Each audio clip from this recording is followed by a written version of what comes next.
Whoa! Welcome to Panaloids, Comic Books, and More. We're back for round 2, your weekly live stream where we talk comics, creators, and everything in between. I'm Pierre, your host, joined by Jeremiah and Kyle.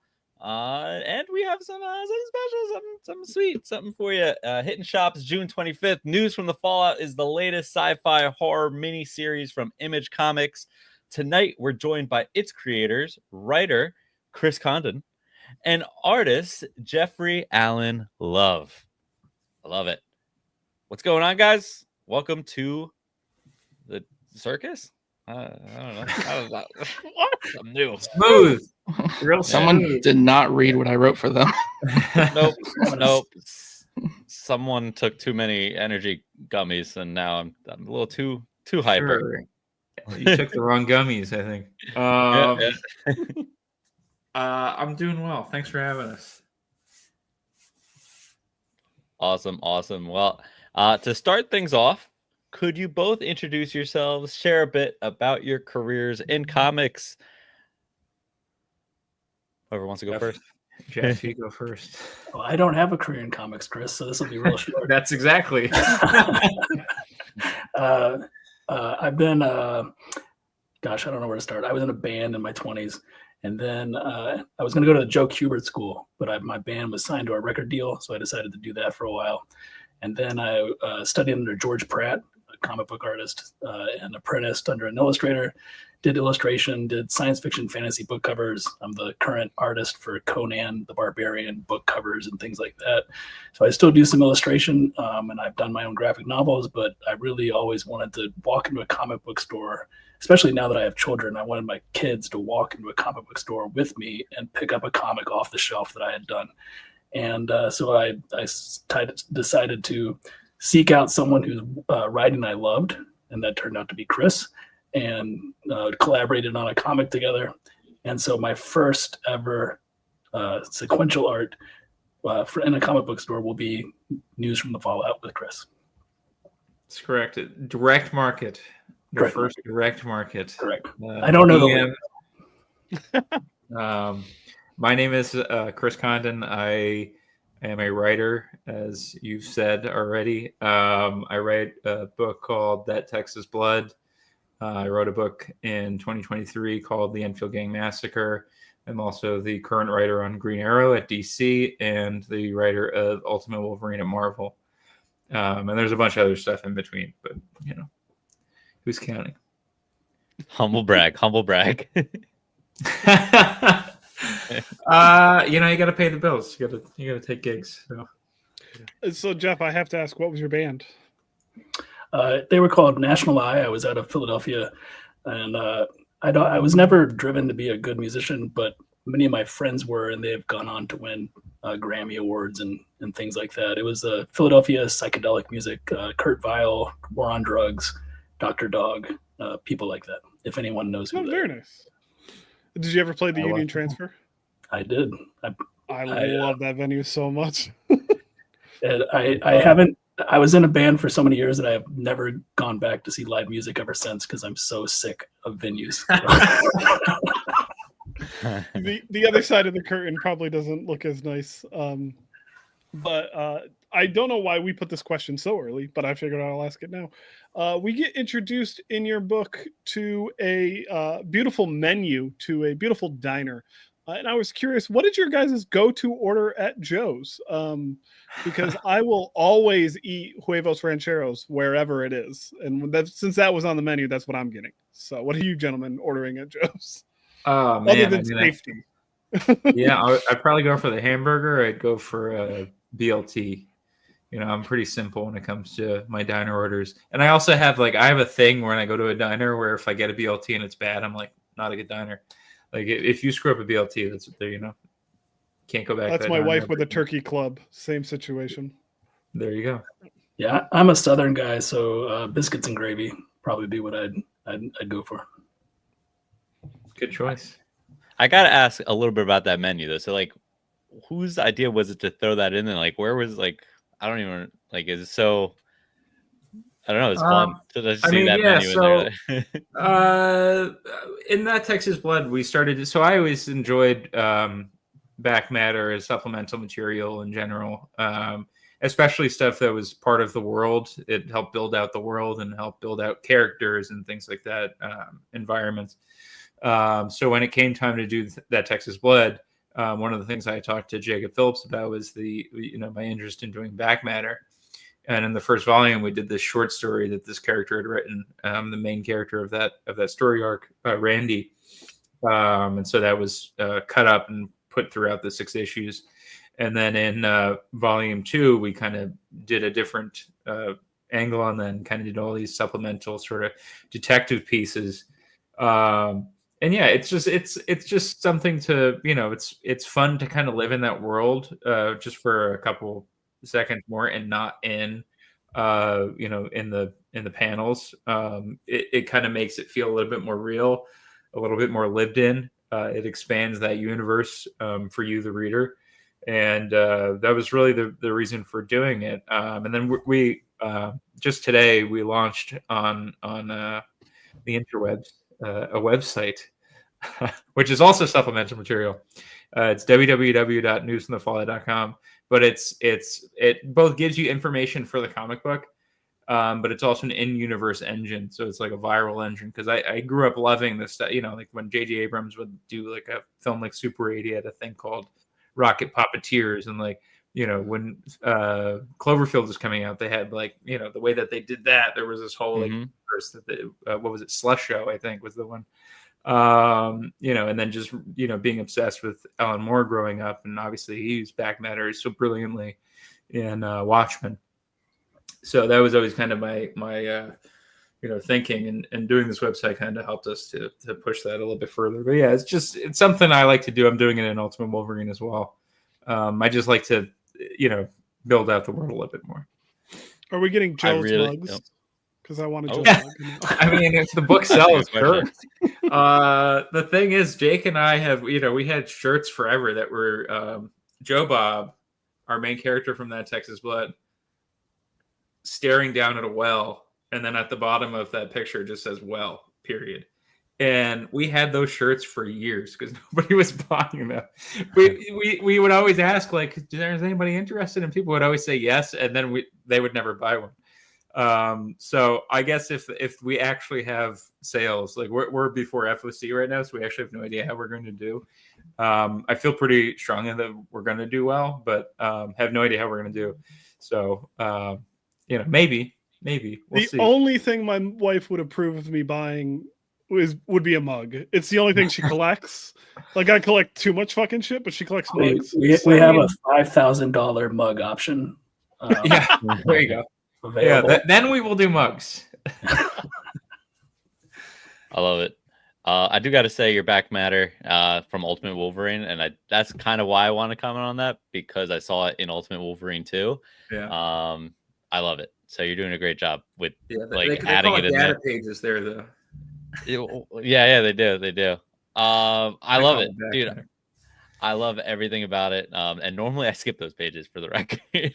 So everyone knows that I don't like reading words. That's my thing. I don't like reading a lot of words. But your words they're good words. They're good words. Pierre's not into a moving company. Well, he doesn't like so many boxes. So I mean, the thing for me is that, like, with data pages, like the typical way that Hickman uses them is he'll drop them into a comic, like in the middle of the comic. And like, personally, I prefer, there's nothing wrong with what Hickman does. Obviously he sells thousands, hundreds of thousands of copies of books, but I like to kind of have it as supplemental material at the end. I like you to experience the comic, and then you can, if you choose to, you can read this stuff. It doesn't get in the way of the story that we're telling in through sequential panels. So that's the reason behind it, why I put everything in the back instead of dropping it in the middle.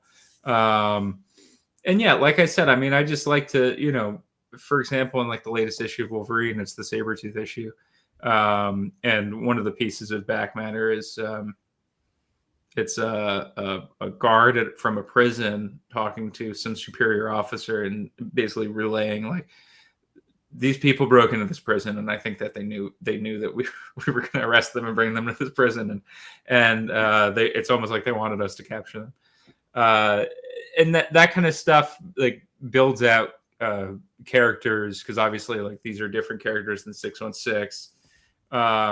So that's sort of the idea behind it. And then same thing going into doing News in the Fallout, where one of those pieces is like a top secret classified material, and then another piece is this diner menu. So it's meant to just build out the world a little bit and build out character, and hopefully make you want to come back for the next one and see what we're going to do for the next one. So I think that I like the back matter being a place for the writer and for the creative team to explore and to have fun, because and what Chris was saying about putting that at the end versus letting the story be itself in the comic. I really like that, because I've read some really great comics, but you can tell that it's the writer's comic, that it's the writer's sort of like, all right, we're doing a 9-panel grid and this is what you're going to do. And like, you're going to show off my writing for the next 6 issues. And people are going to just love how pithy I am and how I can tell a pun on every page and how smart I am. And that kind of, as an artist, it kind of drives me nuts. And I wish that they would dial back their writer side a little bit and let it be a comic that's a collaboration between the writer and the artist. So I really love that. I love the back matter, and I also love that Chris lets the comic be the comic and lets it be this collaboration that happens. And then there's this extra avenue for just fun, having fun. Yeah. I mean, like, not to keep you guys here till, 11 p.m. But the other thing is that, a lot of times a lot of people comment that my comics tend to have a lot of silent stretches in them.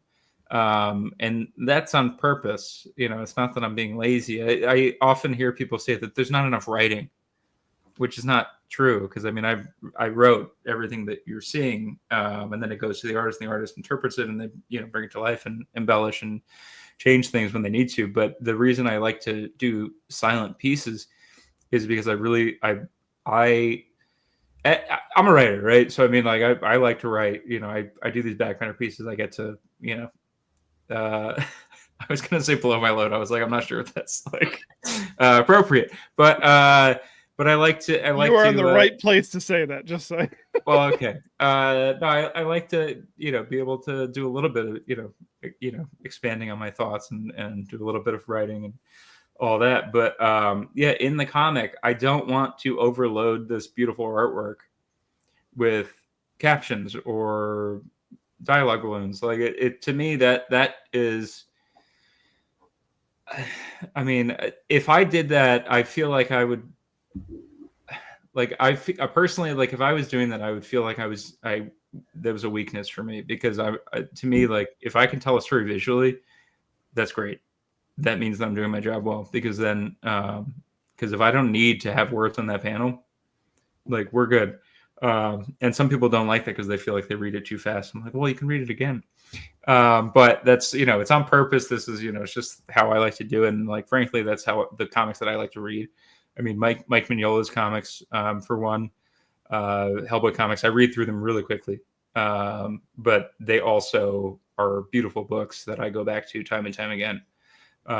So it's just, it's a matter of preference, but. Yeah, I mean, I read it 3 times, and the 3rd time I skipped all the words, and it tells the story like it does. Like the art is, it's so crazy, like how great the art is, but it really does tell the story, and you could still get the whole gist of it without, in a sense, like it's you did collaborate, but to sell this book, right? I need a pitch, so give me a nice synopsis, a pitch, give me something good. Tell us why we're gonna pick this up. I call it apocalyptic Americana. It's a black and white, early 60s exploration of paranoia, the military-industrial complex, and a guy trying to get away from a bad thing. And I don't know what's not enticing about that. I think that it's the feeling that you're the only sane person in the world right now. What is wrong with everybody else?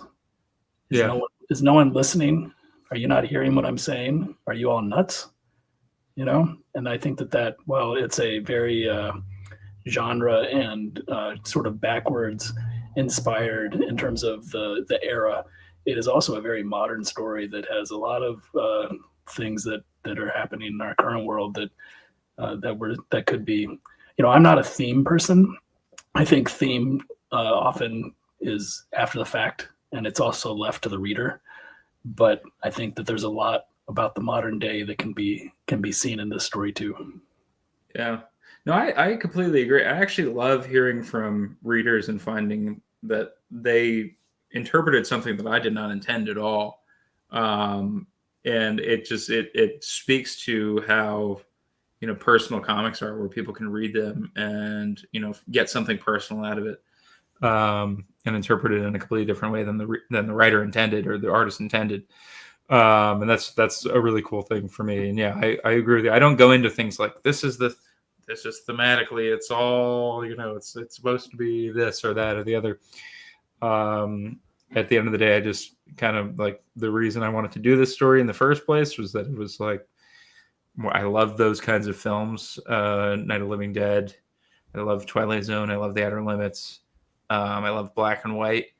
And Jeff is, the maybe the greatest black and white artist that I can think of in this moment, at least. There's the clip.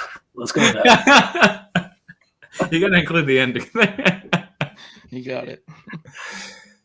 Yeah, no, I mean, finding out the art, I mean, if it was digital, one is one thing. It is what it is, right? It's still amazing. But like seeing all your pages that you showed us right before we hopped on, it's like, oh, this is all like done. Like it's like, yeah, it's all by traditional. hand, it's crazy. I could show that again if you'd like, but that's something that I, especially when I used to teach art at the university level, and I would always say, like, digital art is great, especially for production, for doing things where like you're having to revise really quickly and you're having to work in a team environment. There's nothing wrong with digital art whatsoever. In any way, I have no problems with digital art, but there's nothing better than like pulling out a piece of original art and seeing someone be like, how is this real? And how did you make it? And I think that if students, especially with what's happening with AI and with so many things in the art world, your protection for your career as an artist is making it by hand and having an actual physical thing that you can sell. Because basically I sell things twice. I sell it as the illustration or whatever the contract is, and then I sell the original art again. And so I think being able to have the art, and also it's like insanely scary to like have to like make it yourself, like on paper. It's so scary, but that's fun. Like something that I've realized as I've gotten older is that the harder it is, the more fun it is. Like it's super fun to do something really hard and be like on that razor's edge, and you can mess up at any moment. That's awesome. What a fun way to Jeff, spend have you considered therapy? Just a thought. My art would probably be awful if I went to therapy. That's a good point. You would use color. Oh, Hey, Chris, I'm thinking pastels for this bomb. What do you think? That Rainbows smile everywhere. at the back half of the first page, the first like real page. That smile, oh my god, from the general is just it sets the tone for the entire book, which is now like, because the colors of this book were something that I immediately thought, oh, it's probably digital pencils and digital colors, but no, the fact that you like literally have smeared your pastels, not pastels, what the hell word am I looking for? Anyways, the inks and whatnot, like that's all done by hand is mind-boggling. Sure, I'll show some art while you talk to Chris. Okay. yeah. So the funny thing is that we got a lot of blurbs to help promote the book, and one of the blurbs from Ian Bertram was about how artists literally have no idea how Jeff does what he does, and I think that's kind of fantastic. And also, so many people think Jeff does charcoal, and it's not. That's what I thought it was. It's not charcoal? Nope. But we're gonna say it is because at least 7 people have like blurbed that's charcoal. So we're just running with it. I'm gonna learn how to use charcoal after this. No, it's acrylic paint and ink. For the Hold most on, part. that's acrylic? Yeah. When I had children, I changed over from oil paint to acrylic for health purposes, just because they didn't want little kids breathing oil fumes and things like that. But yeah, it's mostly acrylic and ink. My brain hurts currently thinking about that. Holy crap. Yeah. I mean, I have zero artistic ability. So before we get too deep into the reads and before we get too deep into the interview, I just want to shout out, I'm going to butcher the shit out of the name, but Hassan, your last name's amazing. The lettering you chose for this issue specifically, wow. Like the letters contribute to the art and contribute to the story just as much as everything else. So we got so lucky.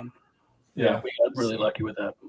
Yeah, Haas is amazing. I'm really fortunate to be working on a couple of different books with Haas, and each book has a different style of lettering, which is, kind of an amazing thing, because I think that you sort of, you think lettering is just lettering, but it's not, and that's one of those great things that Haas really makes clear, is that his work is as much artwork as the artwork on the page, and really adds so much to the page at the end of the day.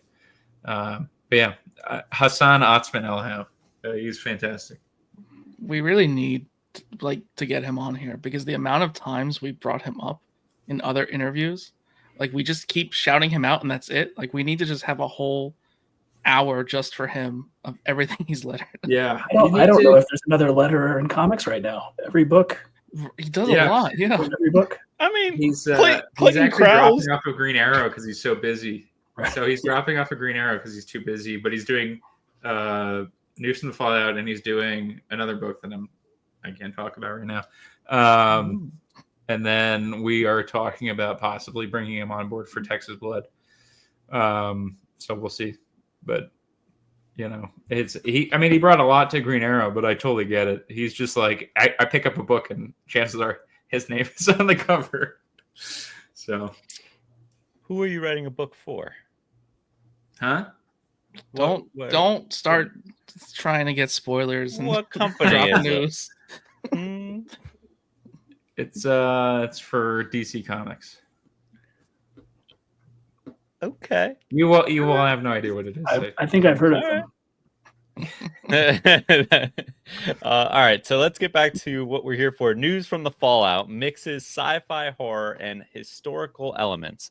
What inspired the 1962 Nevada nuclear test setting? It was a good place for something to go wrong. That's kind of it. I mean, I love the desert landscape, the sparse landscape. I think that setting is kind of wonderful. Kind of, originally my very first conception of this story took place in New Hampshire. So it was a little bit of a different sort of, almost more of a rural feel to it. And I brought it into Nevada just because I felt like it, I love that desert landscape. I mean, working with that in that Texas Blood. And there's another story, which I was actually talking to Jeff about doing a very long time ago, which is, it's sort of just, it's an oil monster story. And so, playing with environment there as well. I just think that there's something kind of wonderful about the desert landscape, and I gravitate towards that. It's just very dramatic. It's inherently dramatic. It's naturally dramatic. Same thing with the thunderstorm. I often put thunderstorms in my work as well, and that's because they're just dramatic. You see a dark cloud, there's drama. And yeah, so I mean, it was more. Yeah, it was really, at the end of the day, it gave us a chance to explore, something that can go haywire and can go very badly. And as we all know, atomic weapons are, they're humans playing with the tools of the gods, and that's something dangerous and something exciting to explore. Yeah, no, I think it fits it perfectly. I'm interested to see what that story would have been like in New Hampshire. So I kind of it was different. It was different. It took place mostly in the diner, and we kind of branched out of the diner, in this current iteration. There's And I think probably it's a much few more better. covered bridges. Yeah. It's definitely much better now. That's one of those things that's kind of great about having stories stick around for so long, is that I'm like, oh, thank God I didn't do that then. Because I know it wasn't as good. Like, it's not bad. Like, the nugget of the idea is pretty good, but it wasn't where it needed to be. And big part of that was finding somebody like Jeff to do the book with me, to collaborate with me on it. That it really helps bring the story, what I'm doing, to a whole new level. And when I'm writing with Jeff in mind, in terms of I try to use a lot of splash pages and things like that, just to really give him room to run. Thank you. Yeah. Depending how like crazy this gets, I mean, you could potentially, you could take my idea, but you could potentially make that world still in the future, maybe like a spin-off book or something. I don't know. Just saying. Yeah, I mean, I'm of the mind that all of my books, aside from the DC and Marvel stuff, are all in the same universe. So technically, yeah, I guess we could. There you go. Did any classic or obscure sci-fi or horror stories serve as, I guess, inspiration for News of the Fallout? I would kind of like to hear what Jeff has to say here, because I mean, I know my inspirations, but Oh man, yeah, I guess like the Night of the Living Dead and things like that. Chris and I talked about things to look at. Dr. Strangelove definitely was something to look at. But a lot of my influences are either European or South American comic artists. So Dino Battaglia is an artist that I love, and I just love it's more like I'm bringing a mood and a tone with my artwork and trying to match that to the story. And the stuff that I love is like trying to take this sort of very European or South American comic art that is very shape based and very moody, but it works best for myths and stories where it's like a page is almost a month or a year, or it's not like a panel to panel action, like guy throws a punch, guy goes flying, guy whatever. It's more like man rides a horse through the snow into the wilderness. 6 months later he shows up at this town. So trying to bring that sort of design sense that I love and that mood of European and South American comics to an American storytelling, and try to meld those two things together. So for me, that was kind of what I was thinking about, is how can I bring that mood and emotion that I love from those black and white comics to a very linear moment to moment comic. Yeah. I mean, Night of the Living Dead, obviously big influence on the book. I would also say Carnival of Souls, Twilight Zone, Outer Limits. Yeah, I mean, there's a ton of influence. I mean, there's EC is an influence, EC Comics. The name of the army base is Gaines Army Base. So we're, on our sleeve. Dr. Strangelove for sure.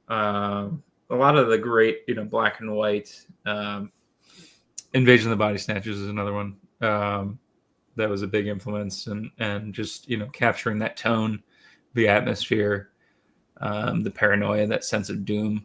I think it's kind of important to apply to a story like the one that we're telling. When people ask me, I refer to us as the Criterion comic. We're the Criterion Collection comic. Yeah. That needs to be on the tag of the trade. Right there. Well, I need somebody else. We could just put the C on the side on the spine. The Janus Films coin.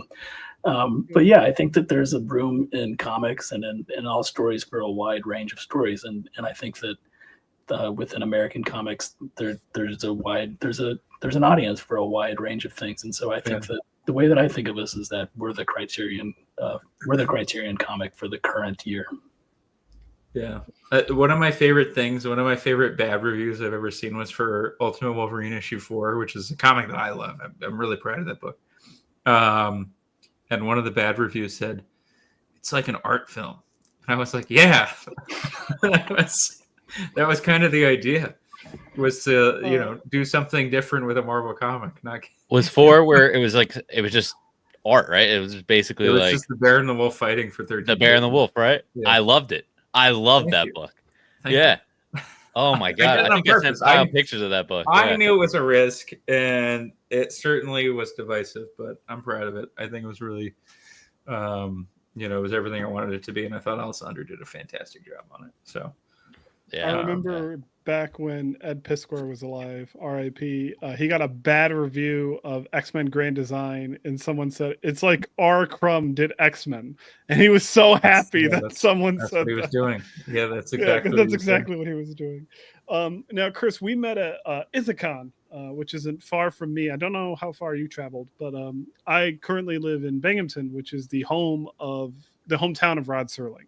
So there's a Twilight Zone statue about 2 miles from my house. So whenever I bet it's a Rod Serling statue, but I wish that it was just the mannequin with the hair. Oh yeah. They did a great job with it, but yeah, I wish they put it just slightly more taste into it. But yeah, I love when anyone mentions Twilight Zone, just because I feel like a lot of hometown pride from that. But going back to talking about inspirations and whatnot, Jeff, can you walk us through your creative process and the visualization behind the rotting and the contaminant, with all the charcoals that you used specifically to design that? Yeah. The monsters are actually the easiest thing for me, because of my process is basically very chaotic. It's really, I didn't notice. Yeah. It's like the drawing likenesses is probably the hardest part for my process, because I sort of took painting, like cover painting, and decided to do it for every single panel. So it's like I'm painting a cover in every panel, which is really like, I should have thought this through more before I started, but painting the rotten is actually a blessing when I come to those panels and those pages, because I can let my materials do what they want to do without really being like, oh no, like the nose is wrong or the eye's in the wrong place, because they're rotting, they're falling apart. So I can let the material kind of like do its crazy thing. And then it's the way that I work is just sort of like establish a strong silhouette, and then just throw a bunch of stuff at it, see what marks it makes, let it do its own thing. And then I like, all right, I think the nose is over here. So how do I accentuate that enough for someone else to see it? How do I put the eye socket in there, someone else sees it? And I'm sort of painting with light. I'm thinking about very Caravaggio, the light's coming across from this way and moving across somebody. So I put in the light that way. And so I'm sort of painting back into it. But the rotten are a lot of fun, because it's just, they're falling apart. So there's no wrong move that I can make. Yeah, that's so fun. I hadn't heard you say Caravaggio before. That's really interesting. Yeah, Caravaggio and Rembrandt. They're probably my two. Like I think I'm painting, but I'm painting as a comic book artist, which is kind of like Jorge Zafino was a South American comic book artist. Beautiful work, and he drew in ink like Rembrandt painted with paint. So that to me is really inspiring to try to bring that sort of sensibility to the artwork.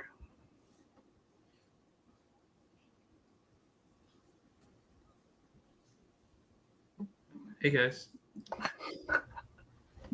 I think I didn't realize my question was the next question. I got moved. Chris, did Jeff's specific artistic tone influence anything with the script? Like, did you see Jeff's work and decide to move it from New Hampshire to Nevada because he realized covered bridges wouldn't work? Or is there anything I would love within to see Jeff's Jeff work? do something in a forested area. I think he'd kill it. For sure. Yeah, something with Jeff in the jungle. Like, we'll actually drop Jeff into the jungle, and then he has to draw his way out. No, but I had changed the story to be in Nevada. I don't know when, but I did at a certain point. I think it just made sense to me. I don't know exactly why, but it just seemed to make sense to set it in. It was always set in the early '60s. So that was always a part of it, and the whole Doctor Strangelove of it was always a part of it, but it wasn't a nuclear test at first. It was just, a government test gone awry, and that's just, at the end of the day, that's not as dramatic as a gigantic mushroom cloud raining, red snow, which is what we were, obviously it's black and white, so you're not going to see that it's red, but that's, that's the description in the script. And I just, I felt like that was a really dramatic thing to do. So yeah, but in terms of what Jeff influenced me with, I just, like I said, I just think about it in terms of the panel. I don't want to, stuff pages with, 7 panels. I want to have, him have space to do what he does, because I do think that his larger panels and his splash pages, especially his double page splashes, there's one specifically in issue 3 that I think is just like phenomenal. I won't tell you what happens because it's a spoiler, but I just think that it's a piece that the more you look at it, the more you see, and that's kind of a wonderful thing to have in a book. Because so often I feel like, especially in this industry, these things happen so quickly, and the turnaround time is so fast that a lot of times people are rushing through stuff. And what we have with Jeff's work is something that is, it's worthy of being put on a gallery wall. And I think that that's something about every page, every splash page, every double page spread. I think that it's something wonderful, and I just want to give him the room to do it. But I feel like I have a rhythm with how I write, which is just kind of, it remains the same. And there's certain times with certain artists where I feel like, oh, okay, maybe I do need a little bit more if I need to put like narration in or something like that. But yeah, I tend to try to just let the artist have the room to do what they do. And I think that I would be unwise to do otherwise. So you mentioned something at the top of that it was red, I guess red snow, right? Yeah. It's so weird because between the two of you, I really imagined that I saw red snow. Like, well, good. So on the side of this, while you're talking, I pulled up the thing because I'm like, wait, like the actual project. I'm like, no. I definitely saw red. Like, there's no shot that there was no red in this. And I'm like scrolling through it. I'm like, there really was no red. I swear it was red in my head. I think that's one of the wonderful things about black and white. Honestly, I always felt like, I'll let Jeff speak to this a little bit too, because obviously that's his choice of color, and his choice of medium is specifically to do it in black and white. And but for myself, I always loved black and white comics. A lot of the reprints that you would get, the cheaper reprints. The way that I read Kirby's New Gods the first time was in a paperback that was black and white. And the same thing with a lot of the old Gil Kane, Green Lantern, and stuff like that. I was reading those black and white, but I also feel like with film and television, specifically film though, watching something in black and white, it has an inherent fantasy quality to it, in that our real world isn't black and white. It's never going to be black and white. We are never going to see our world in black and white except through a lens or on in a painting, whatever. So there's just this inherent fantasy quality to it that it already brings you into another world. And I think that when you allow yourself to be taken to that world, you're open to suggestion. And the fact that you say that you saw red, I think that that's something that's fantastic. I think that that's awesome. And I couldn't hope for anything more. We knew that it was a risk, talking about colors when you're not seeing the color, but I think that that's something that I felt strongly about. There's, we were talking about working with an imprint at one point, and one of the things that I kind of, we were thinking about it, but I was sort of like, I really like the idea of doing this all in black and white without any, color touches or anything like that. And And that was just, I just love the idea that, it's black and white. We're telling you that it's a color, so you know that it's a color. And that's all you need to know. But I'd love to hear Jeff talk about that too. Yeah, I think that's wonderful. That's like one of the best compliments we could probably get on our collaboration, is that you saw what we wanted you to see. And comics and stories in general are a dream. Like, we want you to enter into this dream with us and not be woken from it.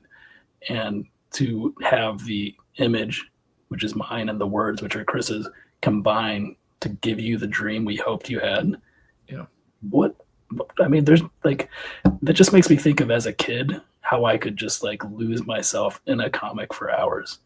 And it could be an awful comic. It could be the worst comic you've ever read. My mom would buy the like 10 comics in a trash bag for $1 from the local comic store, because they were the comics no one would buy. But at the time they were magic. And to like sit in the backyard and just read these comics on a summer afternoon and just lose yourself to the story.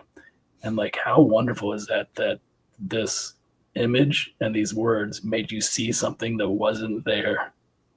That's powerful. That's magic. That's wonderful. I don't like it. You invaded my brain.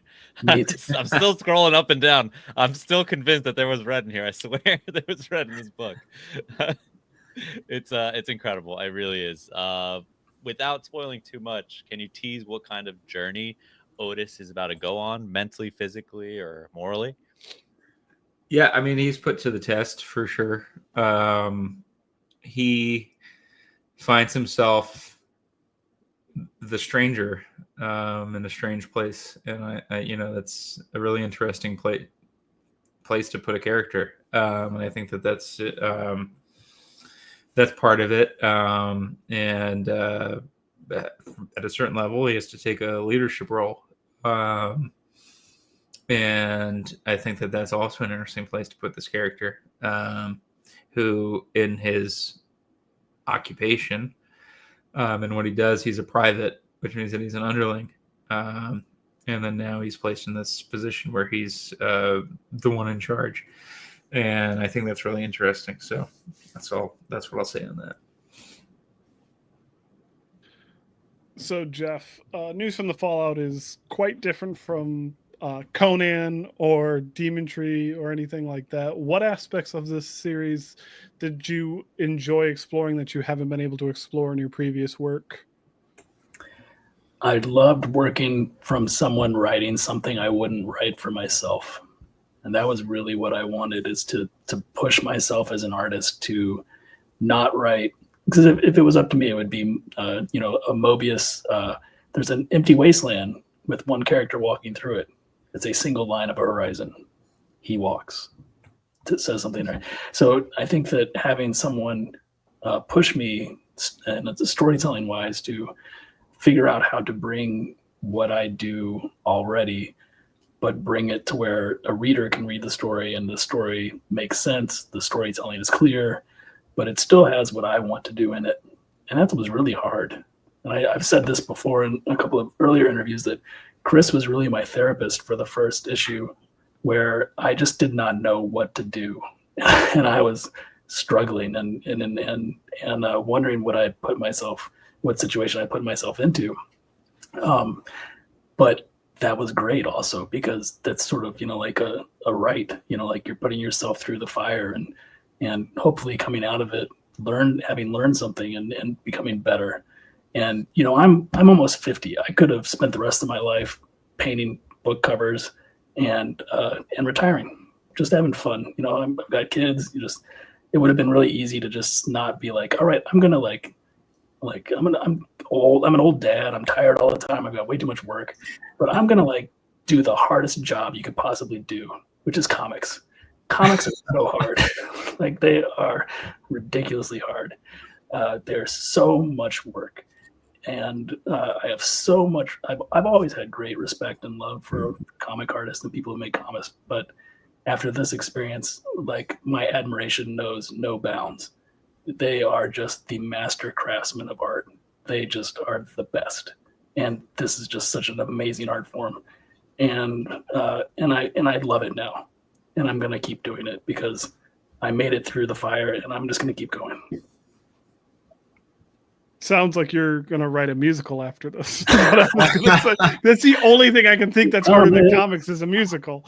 But yeah, it looks like you're having fun with this first issue. It gets better. Really, really excited to see. It gets better. Where it goes. I mean, it's the thing that I was saying to some friends and to Jeff and anyone who will listen is that it's really great to be doing like Ultimate Wolverine and Green Arrow and all that stuff, but it's just so fun doing this book. I'm just having so much fun. And it's almost like, because at a certain point doing that stuff is work, there is a little bit of stress involved with it because it's, there's a lot of readers and they expect something from the book. But with this is just, we're just playing. We're just having fun. And it's like, there's nothing better in the world than that. And I mean, certainly there's, difficulty in doing it. I mean, for me, it's like, I have to think about, structure of a page and like how many panels am I going to shove onto this page and have it make sense. And, what's a good ending for this scene? Like, how do we, how do I tie things in? Like, does this make sense as an opening? But, at the end of the day, like, it's just fun. And like, I'm working on issue 5 right now. And the opening for this one is just so fun. Cause it's just, I'm also like doing something and I'm like, ooh, I texted Jeff about what happens in the opening of issue 5. And I told him and I was like, do you have any interest in doing that? He was like, yeah. And I was like, okay, cool. Just cause it's completely out of the blue. You wouldn't expect it. But it's also just fun. And I want to see Jeff tackle, what this thing is that I'm talking about in an obscure way. But yeah, it's fun. That's the point. I'm glad that you guys are having fun with it. I do have a fun question for you. So news from the fall, I just got picked up by a studio. How or who would you fan cast Otis? Man. I mean, I just saw Sinners, so I would put him, Michael B. Jordan would be top notch. But I also, how much, what budget are we talking about? Although he's a Jersey boy, he's from Newark, so yeah, anything's possible. So I'd like to see this animated too, honestly. Like thinking about it, and like the more we talk about it, like just keeping it on that same type of medium. I hear you, but I also would love to see. Because I'm a big fan of. I don't necessarily. I mean, sometimes it fits, but other times I don't necessarily think that an adaptation has to be 1-to-1, or it doesn't have to be the same exact thing. I would love to see how somebody would interpret this into live action. Just because it is so. I almost feel like it's the way that we've built this book out. It almost feels like a nightmare. And I would really love to see how somebody would tackle that, whether they would try to do it in the sort of Robert Rodriguez like Sin City sort of way, but obviously more modern, or whether they would try to do it in color, how they would try to approach it. I think that's really exciting. But yeah, I'm also open to any and all offers, so if a studio's interested. That's awesome. Yeah, I think that for me, I would stick with Chris's casting, but a lot of my inspiration is film noir, and so looking at that era of just master cinematographers, and I'm flattening it for the page, but you could very easily make it 3-dimensional, and so something like Touch of Evil, Orson Welles.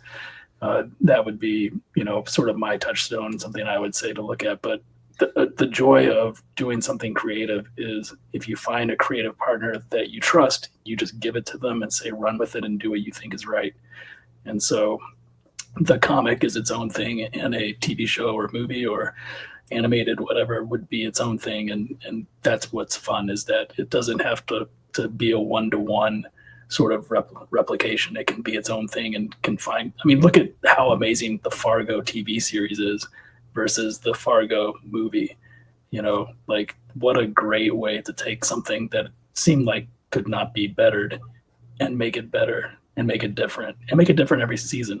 So I think that's the joy of like making up stuff and just, again, having fun, like just having fun and like doing what's fun with you, like with people you trust and you like. Yeah. I don't want to give Pierre too much credit, but him claiming he was hallucinating the color red, some people on TikTok are rather excited. So we might have gotten you maybe 2 whole sales. We'll take it. Speaking of the color red, we have to divert just a little bit. I know we touched on it, but we have to go back to Ultimate Wolverine just a little bit. Could you just tell us how you got the job, how you decided to go with the Winter Soldier approach? Because it's very unique and interesting, and we all love it very much. Well, thank you very much. How I got the gig was that I was doing what I am doing now with Jeff. I was just doing my own stuff and just, going about my business. And then I got an email from Will Moss, who's the editor of the Ultimate line of books. And he asked me if I would hop on the phone with him. And I knew that he was doing the Ultimate line. And I also knew that he was, in the Avengers office and the Thor office, I believe. So I was like, well, what is he going to offer me? What is he going to offer me? I have no idea what he's going to offer me. And I was like, maybe Ultimate Daredevil, because that seems like some like low key, like, throwaway book. We'll give that to the Texas Blood guy. But instead he goes, do you have any interest in doing Ultimate Wolverine? And I was like, yeah, I do. Because I was, when I was a kid, I would dress up in the blue and yellow costume. I had the toy that I'd shove in the Sentinel and, the whole thing. So that was my youth. So it was really kind of a, full circle, getting to write Wolverine. I never thought I would be writing any superhero books necessarily. I had some ideas for a Scarecrow thing, maybe when, if that ever came around, but that was more of a noirish horror thing, which kind of fits my style. But I never really thought that I would be doing anything superhero. And then here I am doing Green Arrow and Wolverine. And both of them were the same way. I didn't reach out to anybody. They read my work. They liked the work and they wanted me to bring that to Marvel or DC. And in terms of making Wolverine the Winter Soldier in this iteration in the 6160 universe, that sort of came from, well, first of all, I absolutely adore Barry Windsor Smith's Weapon X. I think that it's one of the best comic books of all time, let alone one of the best superhero comics of all time, probably one of the best Marvel comics of all time.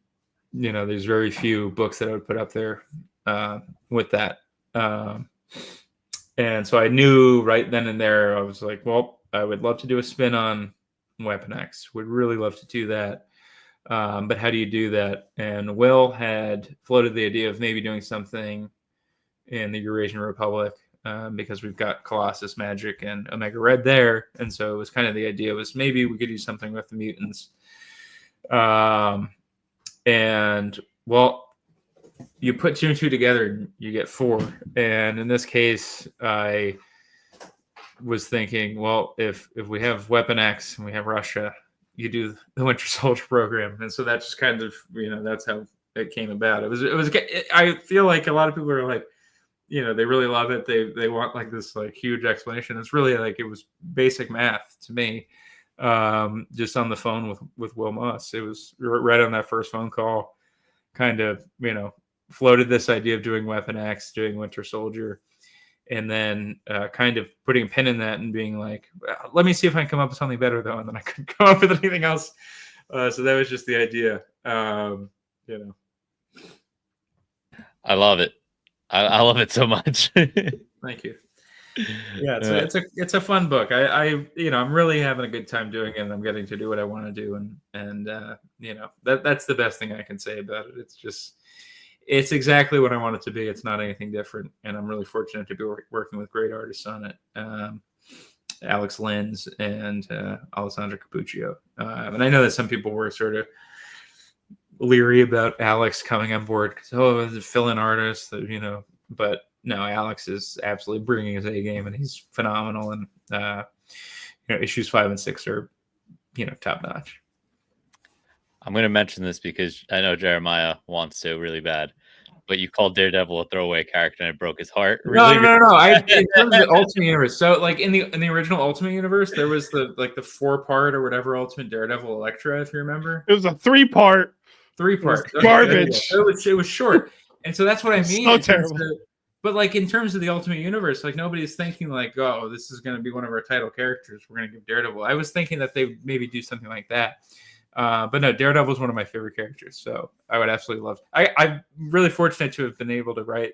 Very nice tattoo. I've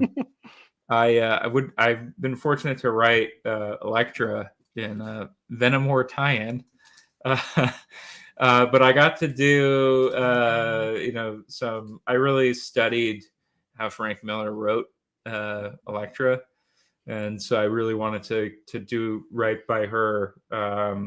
Because I felt like a lot of people in modern comics don't necessarily capture her voice in the way that I felt like she had a very specific voice, and I tried to bring that to it. And but yeah, so I mean, I love Daredevil. I'm not trying to drag Daredevil.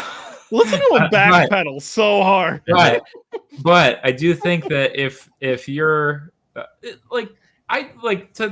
on the upper echelon of like characters that you could be doing at Marvel. Yeah, Daredevil's at the top. Spider-Man, Right. Wolverine, like those are like I'm talking about like top sellers, and Wolverine all day. Yeah, so that's the thing, right? I never would have thought that they would give me that. I mean, I think that they would give me something like Daredevil, which is an interesting character. Isn't necessarily the most popular. I mean, it's very popular, but maybe not maybe not Spider-Man, maybe not Wolverine, but you could do interesting things with the character. That was what I thought that they might throw my way, but instead they gave me Wolverine. So if they turn around and say, "Hey, do you want Ultimate Daredevil now?" Do you say yes, or do you say no? It's a throwaway.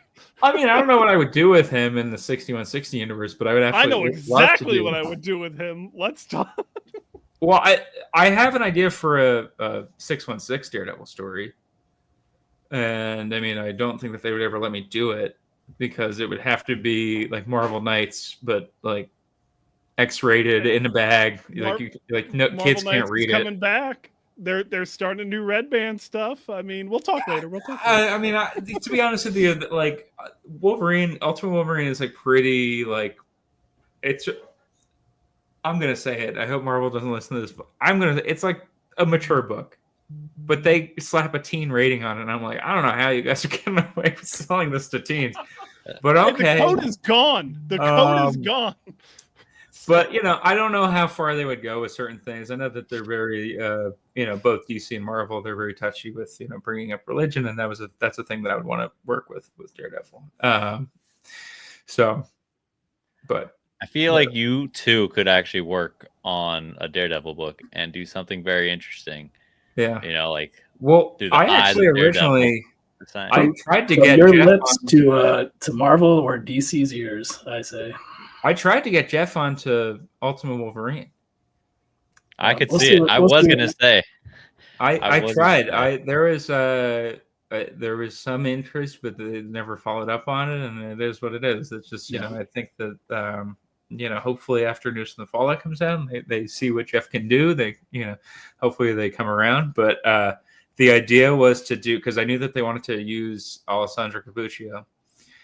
And so the idea was, what if we do these sort of feral sequences where we're seeing it from Wolverine's point of view, and that could be Jeff's style. And that was kind of the idea, is we do two art styles throughout the book. That is a missed fucking opportunity with Marvel. Yep. Oh my god, that would have been incredible. Look, you never I know. don't Still know. can be. Happen. I don't Still know. can be. It's I'm just glad that Jeremiah's tattoo was on his arm. I'll just say that. There you go. but yeah, So these guys keep making fun of my next tattoo is going to be concrete, and I'm getting it on my arm. But both Kyle and Pierre want me to get it upside down on my leg, so you can look at it. So when you're or your belly like sticking button. out the bottom of my pants. His mouth could be your belly button. That works too. He said belly, and then I said the other side. just because I thought it could work. Okay, never mind. Anyways, Ultimate Wolverine #6 drops June 4th, 2025, and teases a psychedelic journey into Logan's mind. What else can you tell us about this issue? It's pretty trippy. I really loved the idea of doing something. I tend to do a lot of work where we're doing a lot of dream sequences and things like that. I really love surreal imagery, and so doing what we did in issue 4, we sort of already have kind of established that there's we could do sort of in the mind kind of things, and with issue 6, I really wanted to push the boundaries of what you typically see in a Marvel comic. You don't normally see what you will see in issue 6. I'm going to be honest with you. When I got the artwork in, I was kind of just floored. The first pass on the coloring, Alex and I kind of came together and we were like, it's not weird enough. It needs to be weirder. So we really tried to push it in terms of what you're going to see, the imagery you're going to see. It's have you ever seen Little Nemo's Adventures in Slumberland? Winsor McKay's so like that's like the kind of the imagery that we're talking about. I wanted to bring in this sort of there you go. Was that the Tashin? Just happens to have it behind. Why is this always a thing? He always has it right behind him, ready to go. So yeah, I really wanted to push it into surreal territory, and I'll be honest, I didn't know that Alex Lynch was going to be doing it, but if they were going to get an artist to do it, Alex Lynch is the perfect artist to do it. Because he did a fantastic job on that. I mean, if you read his Plastic Man that he did with Christopher Cantwell, really surreal kind of imagery in that book. And yeah, I wanted to play with totalitarian sculpture and architecture and that sort of stuff. So it's I don't want to ruin anything for you. That's the thing. I always feel like people on like podcasts and stuff, they always want to have like, give us the thing, and I'm like, I don't want to give it to you because I want you to enjoy the comic. But I do think that we're introducing another new mutant or two, but also it's just I don't know. It's really cool. I really love it. I don't care if nobody else likes it because I love it. I think it's really cool. But I'm really proud of the work in it, and I think that Alex did a phenomenal job. So that's what I got to say about that. Personal note, obviously you guys know that I'm working on my tattooed arm of comic book characters. It's going to be a half sleeve, but I've determined that if it's going to be a full sleeve, the bottom of the sleeve is actually going to be Little Nemo. I hope you include the balloon. I will probably include El Balloon, just not that one. But yeah, Winsor McKay's style is just absolutely insane. And there's always that like Dali dancing elephants page that always gets brought up. I think that one's from 1908 or something. But yeah, it also is as I open this up, very racist at points. So yeah, we definitely don't go there. Greatest yeah, that's just sort of a. We got Ritz in the chat, not to compliment and run because I can't say for the interview, but Mr. Condon, your Green Arrow run right now is phenomenal. Just wait till I ruin it. I do gotta say, Jean Grey, goddamn. That's all I gotta say. Not spoiling anything for anyone because they gotta just see it for themselves. Because I mean, it's like Bleeding Cool ruined it for everybody. All these places ruined it for everybody. Alessandro ruins everything. Alessandro sent me, somebody posted on Twitter like the final page of that issue, and he was just like, why do people do this? Because I kind of get it from like it's exciting, to see something like that and be like, oh, this is this character that I know, but now they're like this, and then, whoa, what is it? But I think that there's also, doing stuff like that. Again, I get the excitement. I get, there's also that sort of wanting to be first kind of thing. But I also think that it does a disservice to the reader who wants to have a surprise at the end of the book or in the middle of the book whenever the thing shows up. And the same thing for the creators. I mean, we meticulously plan this thing to be a certain way, and then people spoil stuff. And again, I get the excitement. I get that it's it's these things that people love, and at the end of the day, it's the ownership kind of it's not mine. It's Marvel's, and then it's also the it's the audience. It's the world at large. It's their book now. So I do get it from that perspective as well. But yeah, it's it's unfortunate when people spoil things, but it is what it is. So the Ultimate X-Men book has a very different tone compared to your darker, more violent take in Ultimate Wolverine. Are there any plans for characters to cross over, any kind of collaboration between the books? No. And that's not to say that I don't think that what it was very matter-of-factly. No. It's they are very much letting us do our own things. And I'm sure that if Peach and I were in contact and we're saying, hey, what do you think of it? Like, maybe we could do this. Like, we would do that. However, we are each kind of in our own sphere, doing our own things. And I think that that's kind of wonderful. And I know that there's that draw. People want things to, because obviously it's Marvel, and the Marvel universe is this great, wonderful tapestry of, intersecting characters. And, it's really always cool, in those like Kirby issues when like Spider-Man and the Fantastic Four would show, the X-Men would show up and, in an Avengers comic or whatever. So I get that. But also, I really truly think that the Ultimate Universe is the closest thing to creator-owned that Marvel has. Right now, specifically, I guess that in the past it might have been Marvel Knights or Marvel Fanfare or something like that. But the Ultimate Universe really is, they are letting us do what we want to do. When I came on board, Will Moss told me, these are your characters. And then he said, to an extent, but these are your characters, do what you want with them. And so I was like, do what I want with them. And then I told him what I wanted to do in issue 1. And he was like, okay, people are probably going to hate you. I was like, okay, let's do it. And we did it. And it's, you got to take big swings. And I feel like when you're doing a Marvel book, a Wolverine book, like, I don't know if I'm ever going to do another Wolverine book. I don't know if I'm ever going to do another Marvel book. So might as well swing big and, go home happy. And, at the end of the day, because I know that the book is, some people don't necessarily love what I'm doing, but other people do love it. And the thing that I like to say is that you can swing big and hit a grand slam, but if you're in the wrong ballpark, you still get booed.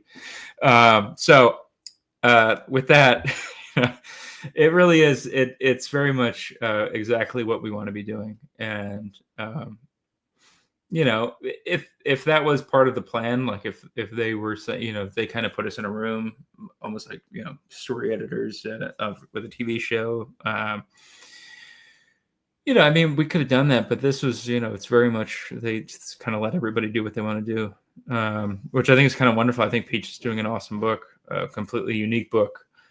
And I love that this book exists with the Marvel stamp on it, because, Marvel, in the main line, it's very much kind of a, it's a template, it's a thing, that you can expect a certain thing from Marvel. But with the Ultimate line, I think that what you can expect is uniqueness. I think you can expect the unexpected. I don't know. That's a good way to say it. Kyle, what's this in the notes here? It says very cool. Show on screen. I don't know. Oh, I'm so happy you asked. I just wanted to talk about this. I'm sorry I didn't crop it well. It covers everybody, but I have questions after we're live about this. But this is absolutely the coolest, absolute variant I have seen yet. But I just wanted to compliment that just a little bit. Thank you. Hold on, you're just gonna fucking throw that up and say nothing? That's wild. I'm just That is wild. I'm just here to be Chris's hype man. I'm just, I mean, I think Jeff. I mean, his covers are amazing. His cover for that Texas Blood issue 20 was such a fun. Like to get to see this zombie sheriff with these 6-shooters in Jeff style was awesome. It was kind of that was a big swing of a issue too.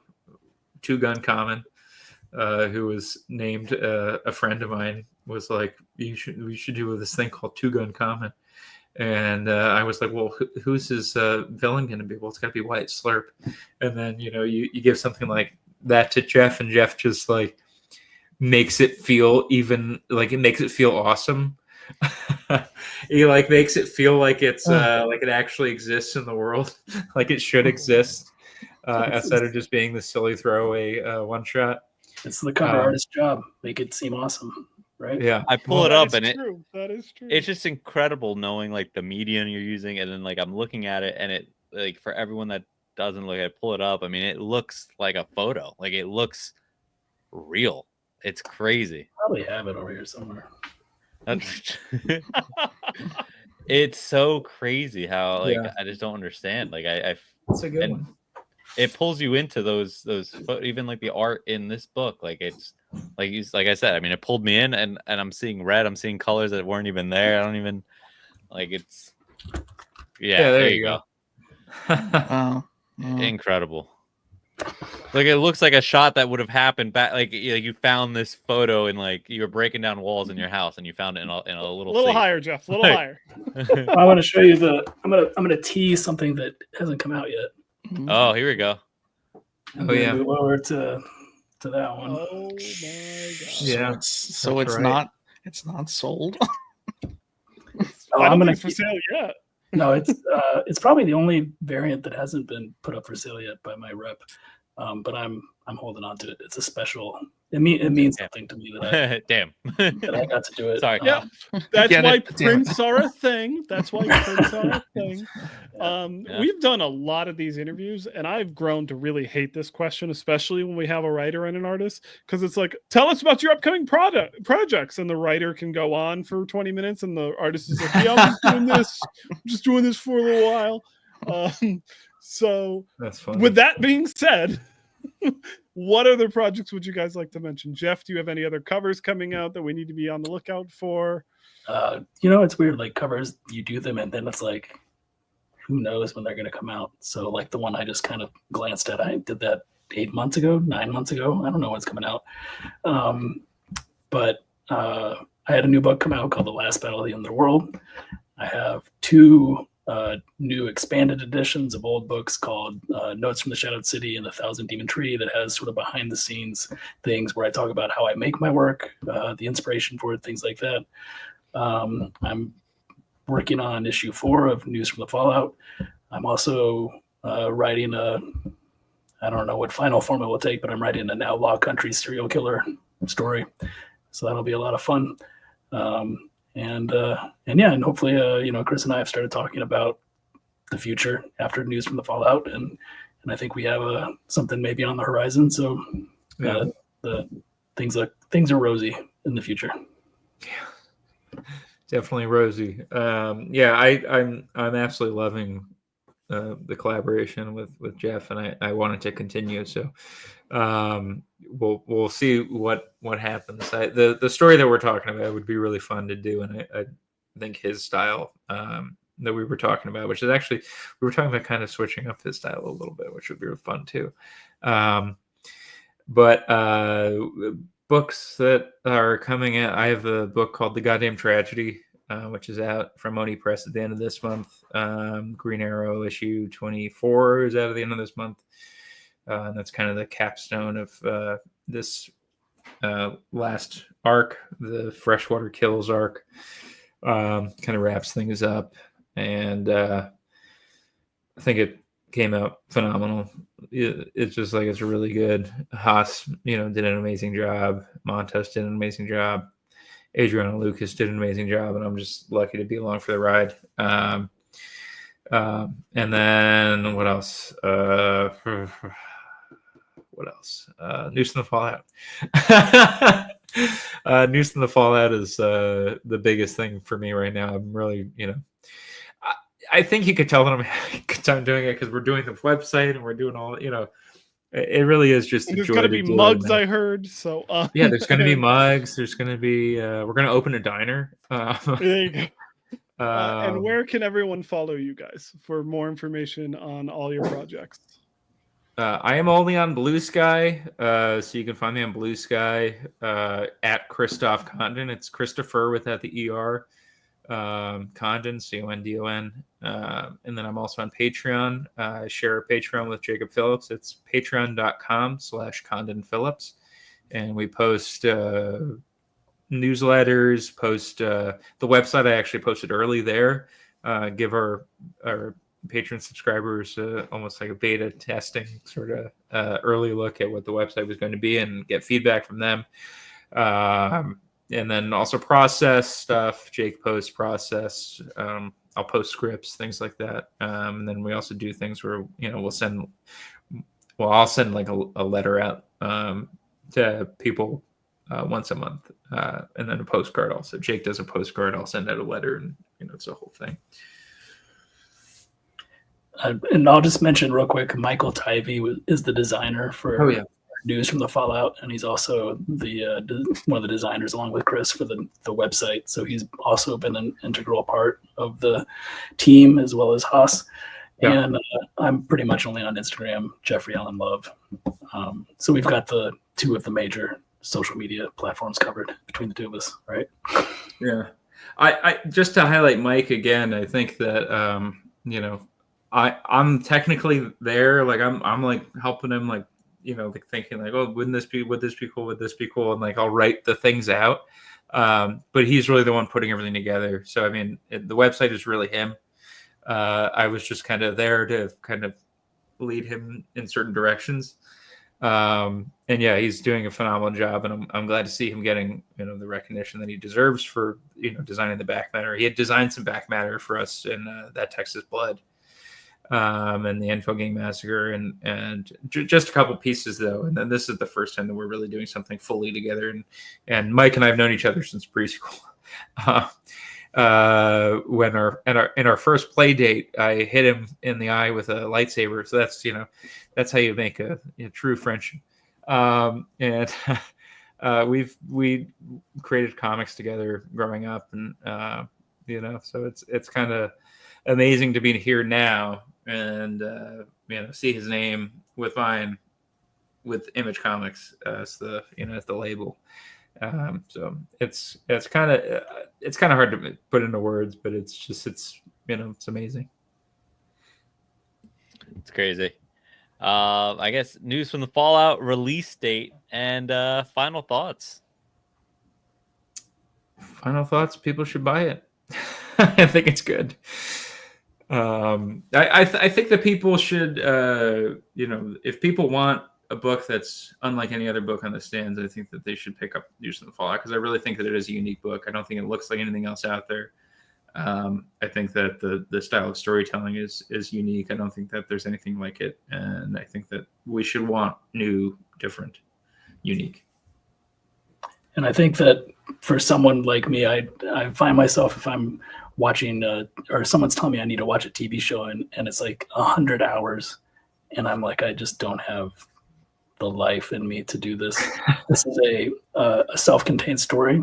It's 6 issues, and it's a kick-ass story, and it is going to give you an experience like no other. It's going to look like no other, and I think that it's a collaboration. It truly is two people coming together and possibly being better together than they are separate. And it's just so much fun. And I hope that fun and that excitement, we forget that we're doing this for hopefully making money. We're just having so much fun doing it that it's we just want people to read it. So I think there's a paycheck at the end of this. And so I think that if you're looking for, I remember going to, I think of it like the first time I saw Paul Pope's THB 6A. I remember it's a moment that I will always remember going into a comic book store, picking up a comic, and it was unlike anything I had ever seen before. I can still remember the snow falling outside. I can just remember everything. It's like I'm there now. And I hope that this book is very similar and that it is different, but it's good. And you should give it a shot. Yeah, so everyone should pick it up because it makes you see colors. This book is hitting shops June 25th. So it's right around the corner, really. So I'm excited. FOC, I think, is June 3rd, I think. June 3rd. Okay. Yep. June 2nd. Okay, so Oh, you gotta call. You gotta start calling now. Start calling. I already. Sorry, Chris. I was just gonna say, please call your shops and also check out that website, www.newsfromthefallout.com. Click around, highlight text, follow the paths. There you go. You know, don't tread lightly. And like volume on.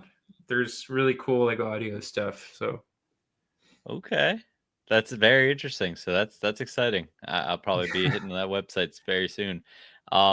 Main Street Comics, want to shout them out, Mike over there. We'll be yeah, pointing absolutely. at you, Mike. We'll be seeing you very shortly. So I'll be heading Mike, over there. Mike is my guy. Mike I already is my mentioned guy. it today to him. I was like, "Oh, you have that Chris Condon book coming? You ordering it?" Yeah, definitely. I was like, "All right, cool." Yeah, we were talking about doing because I'm being brought down to where's Third Eye, Maryland? Annapolis, Maryland. Which location? They've got 5, but the big one is Annapolis, Maryland. Whatever is a big one. I'm assuming. It's have you been? No, I actually haven't been. I've always wanted to go. It is the Mecca of comic book stores. So enjoy. Steve's a great guy. So I'm going to be there the weekend of release. So if people are in the area, come by. But at Main Street Comics, the day of release on Wednesday, June 25th, I will be at Main Street signing copies of News from the Fallout. Like there, not I typically sign every single copy at Main Street Comics. I just do that. Whenever I have a new book out, I go and I sign every copy. But this time I'm going to be there. So if people want to talk to me, whatever, I'm around. Although people do talk to me when I'm doing that anyway. But yeah, and then why are you scribbling on all these books? We may have an appearance together. Jeff and I may have an appearance together the weekend previous to the book release, and we may have some copies available then. But we'll have to see if that comes together or not. Okay. Well, I'm off on Wednesday, so this kind of works out perfectly. And I always miss the cool events, so I'll wear my infamous orange beanie that you remember so clearly. Guys, News from the Fallout hitting shops June 25th. It's obviously your latest sci-fi horror. It's going to be incredible. It's a very exciting trip.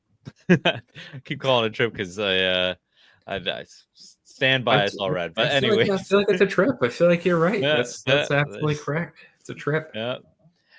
So thank you again to the creators Chris Condon and Jeffrey Allen Love for joining us here on Panelloids Comics and More. Jeremiah, Kyle, thank you guys for being here. We're late. It's 10:30. It was nice. Now we all go to bed. A little slumber party. Yeah, we go to bed.